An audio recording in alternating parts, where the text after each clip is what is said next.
Hello friends, welcome to our channel Lock Reality LLP. ఈరోజు నేను కొండాపూర్ లొకేషన్లో ఉన్నానండి. ఇప్పుడు మీరు చూస్తుంది ఒక స్టాండర్లోన్ అపార్ట్మెంట్ ఫ్లాట్ మనకు సేల్కి వచ్చిందనమాట. సో ఈ ప్రాపర్టీ గురించి కొన్ని ఇంపార్టెంట్ డీటెయిల్స్ తెలుసుకుందామండి. ఇప్పుడు మనం చూడబోతుంది ఒక 3 BHK ఫ్లాట్ అండి. ఈ ప్రాపర్టీ ఎగ్జాక్ట్ లొకేషన్ చెప్పాలి అంటే వెంకటేశ్వర కాలనీ, కొండాపూర్ అండి. ఇంకా సింపుల్గా చెప్పాలంటే మన ఇండీస్ ఇంకా జేహెచ్ఆర్ గేటెడ్ కమ్యూనిటీ ఉంది కదండి, దానికి ఆపోజిట్ రోడ్లో జస్ట్ వాకబుల్ డిస్టెన్స్లో ఈ ప్రాపర్టీ ఉందన్నమాట. ఇప్పుడు మీరు చూస్తుంది ఈ 3 BHK ఫ్లాట్లోని హాల్ అండి.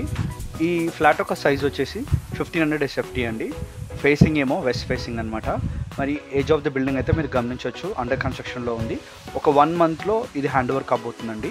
ఇప్పుడు మీరు చూస్తుంది బాల్కనీ అండి. ఈ బాల్కనీకి ఆనుకొని మరి డైనింగ్ ఏరియా కూడా ప్రొవైడ్ చేశారు. అండ్ వ్యూవర్స్, ఒక వండర్ఫుల్ పాయింట్ ఏంటి అంటే ఈ ఫ్లాట్ ఒక ఓనర్ నంబర్ని మేము డైరెక్ట్గా ఈ వీడియోలో పెట్టామండి. సో మీరు ఈ నంబర్ ద్వారా ఓనర్ని డైరెక్ట్గా కాంటాక్ట్ చేయొచ్చు. ఇప్పుడు మీరు చూస్తుంది ఈ 3 BHK ఫ్లాట్లోని కిచెన్ అండి. దీనికి అటాచ్డ్గా యూటిలిటీ బై వాషర్ కూడా ప్రొవైడ్ చేశారు బయట. ఇక్కడ నుంచి మీరు గమనించినట్టయితే మరి జిహెచ్ఆర్ ఇంకా ఇండీస్ గేటెడ్ కమ్యూనిటీ అపార్ట్మెంట్స్ని ఇక్కడ నుంచి చూడొచ్చండి మీరు.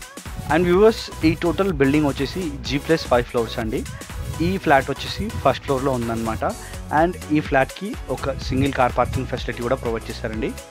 ఇప్పుడు మీరు చూస్తుంది ఈ 3 BHK ఫ్లాట్లోని మాస్టర్ బెడ్రూమ్ అండి. దీనికి అటాచ్డ్గా వాష్రూమ్ కూడా ప్రొవైడ్ చేశారు. అంతేకాకుండా మరి వాష్రూమ్కి ఆపోజిట్లో వార్డ్రోబ్ కూడా ప్రొవైడ్ చేశారండి. అండ్ వ్యూవర్స్, ఈ రూమ్ని మీరు గమనించినట్టయితే మరి న్యాచురల్ లైట్ ఏ విధంగా కంప్లీట్ రూమ్ని కవర్ చేస్తుందో మీరు చూడొచ్చండి. అంతేకాకుండా న్యాచురల్ వెంటిలేషన్ కూడా కంప్లీట్ రూమ్ని కవర్ చేస్తుందండి. అండ్ వ్యూవర్స్, నెక్స్ట్ ఇప్పుడు మనం చూడబోతుంది second bedroom, which is children bedroom of the house అండి. అండ్ వ్యూవర్స్, ఈ రూమ్ను కూడా మీరు గమనించినట్టయితే ఎంత గుడ్ సైజ్లో దీన్ని పెళ్లి చేశారో చూడొచ్చు. దీనికి కూడా అటాచ్డ్ వాష్రూమ్ ప్రొవైడ్ చేశారండి. దీని తర్వాత మనం చూడబోయేది గెస్ట్ బెడ్రూమ్ అండి. దానికి అటాచ్డ్గా వాష్రూమ్ ప్రొవైడ్ చేయలేదు, కానీ మరి డోర్కి పక్కలో కామన్ వాష్రూమ్ ప్రొవైడ్ చేశారండి. అండ్ వ్యూవర్స్, ఈ వీడియోలో మొదట చెప్పినట్టుగా ఈ ఫ్లాట్ వచ్చేసి చాలా ప్రైమ్ ఏరియాలో ఉందండి. మరి హైటెక్ సిటీకి అయితే ఇక్కడ నుంచి చాలా దగ్గర అండి. ఫైనల్లీ వ్యూవర్స్, ఈ వీడియో మీకు నచ్చినట్టయితే లైక్ అండ్ షేర్ చేయండి. ఒకవేళ మీరు కూడా మీ ప్రాపర్టీ ఏదైనా సేల్ చేయాలి అనుకుంటే మార్కెటింగ్ అండ్ ప్రమోషన్స్ కోసం మమ్మల్ని కాంటాక్ట్ చేయండి. అలాగే రెగ్యులర్ అప్డేట్స్ కోసం మా ఛానల్ని సబ్స్క్రైబ్ చేయండి. Thank you.